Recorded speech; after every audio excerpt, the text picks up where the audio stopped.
Bora, Claire Denis. Vamos. Quer começar? Pode começar. Vai lá. Cara, a Claire Denis é uma das melhores diretoras das últimas décadas pra mim e me interessa muito, principalmente, duas coisas. A forma como ela lida com corpos na encenação, e isso é muito foda, acho que ela é uma das melhores nisso que a gente tem. Mas também como ela usa esses corpos pra falar sobre política, sobre sexualidade, sobre desejo, sobre diversos assuntos diferentes, dos gêneros mais variados, né? Porque tem ficção científica, tem terror, tem filmes mais sensuais, tem romance, tem comédia. Sim. Então, é uma diretora muito especial, sabe? Sim. Quando você diz que ela é uma das principais diretoras de hoje, inclusive quando me perguntam quais são os diretores que eu mais gosto produzindo cinema hoje, é isso. Eu sempre falo esse quarteto mágico, digamos assim, para trazer a época do futebol brasileiro em que haviam grandes jogadores. Então, a gente tem o Kyoshi Kurosawa, o Hong Sang-soo, a Claire Denis e o Christian Petzold, para mim. São os quatro... O quarteto mágico do cinema hoje, né? Petzold só vi um filme, mas vou concordar porque é muito bom o filme que eu vi. Eu digo assim, quando eu digo... é claro, eu estou falando para Felipe Leão. Segundo Felipe Leão. É claro que vai ter gente que vai preferir um outro. Esse, pra mim, é o meu quarteto do cinema hoje. E a Claire Denis tá entre esses quatro, né? Sim. E ela é maravilhosa nesse sentido, como você trouxe. É uma diretora que lida como característica mesmo, de maneira muito única. Eu não digo nem só hoje, mas na história, a maneira de filmar os corpos, né? Trabalho, o maior expoente dela é um filme totalmente relacionado a corpos e política, né? Perfeito. E eu digo até, para além de uma forma política, lidar com isso de forma erótica, né? Só que aqui não é o erotismo da relação explícita do corpo, como a Linda Williams vai trabalhar nos textos dela sobre gênero e sexualidade, onde ela vai trabalhar justamente os gêneros cinematográficos que atuam nessa exceção, nesse excesso que nos leva a sensações que se completam no nosso corpo e não simplesmente na nossa maneira de olhar. A Linda Williams vai trazer essa perspectiva de que a pornografia, o melodrama e o terror são esses gêneros do corpo, esses gêneros do excesso, onde a nossa experimentação com o filme se dá na pele, né? Se dá no corpo especificamente. Só que a Claire Denis, ela vai trabalhar dessa forma também que a Linda Williams trabalha, sobretudo se a gente vê um filme como Desejo e Obsessão, que é um filme de terror, e é um filme muito corporal, muito excessivo, mas também de maneira muito sensual. Sim. E de erótica, na maneira que ela explicita e ao mesmo tempo esconde esses corpos e nos dando esse lugar de sensibilidade da maneira como se filma esses corpos, como em Bom Trabalho, por exemplo. E tem até uma certa variação dentro do próprio filme, que, por exemplo, Desejo e Obsessão, que você citou, que pra mim é o meu favorito dela dos que eu vi. Tem sensualidade, tem tesão, mas tem um negócio de terror ali, tem um certo um desejo canibal, sabe? Daqueles corpos se consumindo e não conseguindo parar, uma obsessão mesmo, sabe? É o desejo de engolir o outro, né? Exatamente, antropofágico o negócio, é muito impressionante. Sim. O mais impressionante é que ela fez um filme tão sensual com Vincent Gallo sem uma denúncia de assédio no set. Isso é milagroso, Milagroso. E é isso, ela faz um filme sensual sobre canibalismo, mas é um filme sobre canibalismo que, na verdade, está falando sobre erotismo, está falando sobre desejo, que é uma coisa muito particular, né? Essa maneira de falar sobre desejo de maneira muito diferente do que se trabalha no cinema convencionalmente, sobretudo hoje. Esse cinema que a gente já trabalhou várias vezes aqui ao longo desse ano, na verdade, desses encontros agora.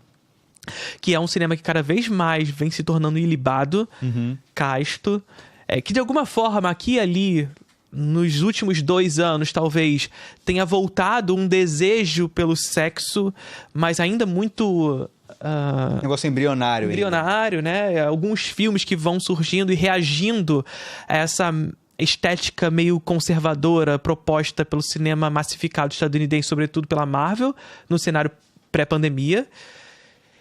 Só que essa galera, sobretudo aqui falando da Claire Denis, tinha um interesse muito forte pelo erótico, muito forte pelos corpos, né? E pelo que sai dos corpos. Por como esses corpos se movimentam, como esses corpos interagem com os cenários, interagem com o outro. É uma diretora que se utiliza muito de planos muito fechados, justamente para, inclusive...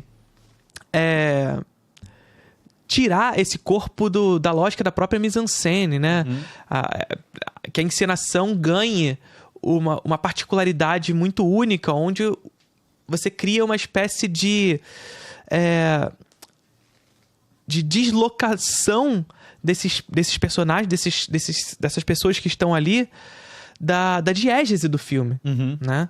Ou seja, daquele mundo que se constrói pro filme. Porque quando você aproxima muito do corpo, você torna aquele corpo deslocado do espaço. Sim. Né? E a Claire Denis faz muito isso, tanto em Trabalho e Bom Trabalho, quanto em Desejo e Obsessão. Sim. Seus personagens parecem sempre estar muito deslocados daquele espaço, porque eles estão muito dentro dele ao mesmo tempo. Dentro de si.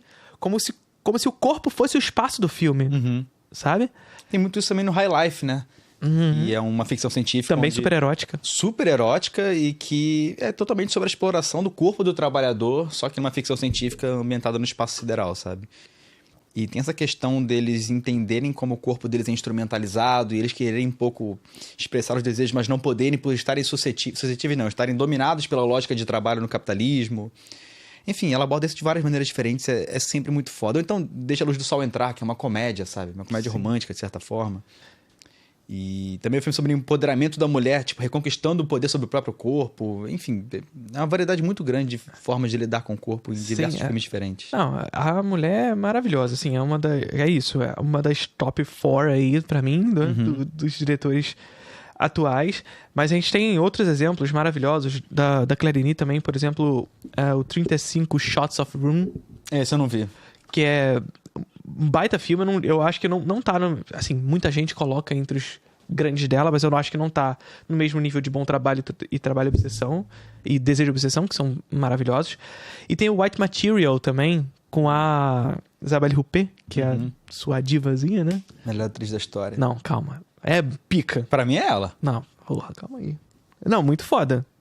Muito foda. Meu favorito. É porque é isso, quando a gente fala, pô, não, é porque parece que, tipo, é ruim. Não, pelo amor de Deus, mulher é um gosto, monstro. Gente, é gosto. Não, mas é isso, é um monstro. Assim, absurdo o que essa mulher faz em Portal do Paraíso, por exemplo. Até o L recente do Paul Verhoeven, ela tá um absurdo nesse filme. Absurdo. Mas em White Material também, ela tá brilhante, assim. E aí você entender como uma atriz trabalha em encenações diferentes, né? Como ela atua em Hong Sang-soo, nos filmes que ela faz com Hong Sang-soo, e quando ela faz com a Claire Denis. Que a Claire Denis é uma diretora muito conhecida, e até para ampliar o debate sobre ela é muito conhecida pela tendência do cinema de fluxo. Sim. Né? Que é uma tendência muito particular, que surge sobretudo ali no contexto da virada do milênio. Ganha força na década de 90, mas se intensifica ali nessa virada do milênio, com diretores como Claire Denis, Tsai Ming-liang, Hou Xiaoshen, a galera lá de Taiwan, Hong Kong, Apichatpong, lá na Tailândia, enfim. Alguns grandes diretores dessa virada do milênio, Wong Kar-wai é por muitos considerado parte disso também. Nos Estados Unidos, o Gus Van Sant, na Argentina, a Lucrécia Martel, enfim. Uma tendência muito forte nesse contexto que faria com que muitos autores, muitos teóricos discutissem a ideia do fim da mise-en-scène. Né? Porque, teoricamente, o cinema de fluxo seria uma tendência que não abraçaria a ideia de uma encenação plena, né? Essa ideia de um mundo que se constrói, que se encena, mas um mundo que está na frente, né? Eu sempre faço com a galera a associação do cinema de fluxo como uma janela para o mundo, né? Imagine que a gente está olhando para uma janela como um grande fofoqueiro, né? Uma espécie de janela indiscreta do Hitchcock. Só que a grande diferença é que o Hitchcock controla a encenação. Aquilo que o James Stewart vê é super controlado. Então, é como se a gente estivesse olhando para a janela, e quando a gente olha para a janela, o que a gente vê? Nada. Nada. A vida acontecendo. A vida acontecendo. Pessoas passando, passarinhos cantando, árvore balançando com o vento, outra pessoa passa, o seu porteiro abre a porta para a pessoa entrar dentro do seu apartamento, e você vai vendo as coisas acontecendo. Mas pode ser que enquanto você está olhando para a janela e você vê tudo isso, um carro bata numa árvore. Qual é a grande parada? O cinema convencional, o cinema clássico e moderno, vai se importar com o carro que bateu na árvore. Sim. O cinema de fluxo está se importando com essa porra toda, com a árvore batendo, com passaram cantando, e de repente um carro bateu na árvore. O próprio Dias do Tsai Ming-liang é muito assim, sabe? É muito a espera por um amor que não retornou. Então é muito ócio dessa espera e não tanto o reencontro. É sobre esses sujeitos olhando pro mundo. E aí, por acaso, existe uma coisa ali no final, né? É o que a galera fala que é uma espécie de gatilho. É o gatilho narrativo, né? Que esses filmes têm. No Apichatpong, no Memórias, por exemplo, o filme começa com a personagem da Tilda Swinton escutando um barulho. E o filme inteiro vai ser sobre essa mulher tentando entender que barulho é esse. Só que o barulho não importa tanto assim. Ela só vai escutando e tentando entender e vai vivendo essa vida. A gente até vai associando que existe uma parada relacionada à ditadura e etc., envolvido no tema ali. Mas o barulho é só o gatilho para que as coisas aconteçam. Na Claire Denis também. O Bom Trabalho é um filme que, enfim, é sobre exército, portanto, num espaço teoricamente super brucutu. Só que ela vai descobrindo sensibilidade nesses corpos, vai encontrando uma outra maneira de filmar esses corpos de uma maneira muito sensível, como a gente falou anteriormente, lidando com esses corpos como o próprio espaço da encenação dela. O ambiente, é claro, tem força, mas o corpo tem muito mais força do que o espaço. O movimento se guia muito pelo movimento dos corpos, principalmente. Perfeito, é orgânico, a blocagem, né? É muito importante nos filmes da Claire Denis. Perfeito, é uma movimentação orgânica que não está preocupada exatamente com gruas, com equipamentos. Não, é como essa câmera se movimenta, como essa câmera se locomove. Como esses corpos são filmados de muito perto, encontrando as entranhas, os poros desses corpos, o suor, enfim, o erótico. O que mostra e o que não mostra. Claire Denis é maravilhosa. Qual filme você indicaria dela pra pessoa que nunca viu um filme da Claire Denis? Eu acho que é isso, assim, os meus favoritos da Claire Denis, vamos começar dessa forma, é o Desejo e Obsessão em primeiro. Eu também. Bom Trabalho em segundo. E eu diria que eu acho que eu colocaria o White Material em terceiro. White Material? Eu acho que seria o White Material. A gente vai indicar 3 de cada, né? Muita coisa, não? 3, pô. 3? Tá bom, não? Tá. 3. Mas eu acho que pra começar, Claire Denis, pra mim, Desejo e Obsessão. Desejo e Obsessão. Eu indicaria os 2 primeiros que você falou, o Desejo e Obsessão e o Bom Trabalho, mas também o High Life. High Life é bom. Mas eu acho que assim, eu acho que o Desejo e Obsessão é o melhor pra começar, porque é um filme... É o que talvez mais se aproxime de uma ideia de um cinema moderno. Porque é isso, a Claire Denis é uma diretora do fluxo, né? E o fluxo costuma assustar quem tá começando. Sim. Costuma. E assim, eu não tô dizendo que é porque é difícil, porque você não vai entender. Pelo amor de Deus, todo mundo tem a capacidade de assistir qualquer coisa. Mas a gente tem costumes. A gente tem práticas que a gente consome de maneira mais... costumeira, né? Como já indica o nome. Nesse sentido, até o Deixa a Luz do Sol Entrar é bom por isso, porque é um filme muito mais tradicional nesse aspecto. Sim, perfeito. E o Trabalhar Cansa aí. O Desejo e Obsessão é esse filme que, apesar de ter uma lógica do fluxo ali, ele é um filme que tem coisas acontecendo o tempo inteiro e coisas que se aproximam do que se chama no cinema francês de cinema extremo, né? Então, é um filme que, inclusive, muita gente coloca dentro do extremismo francês. Então, tá aí. Eu acho que é um melhor filme pra começar.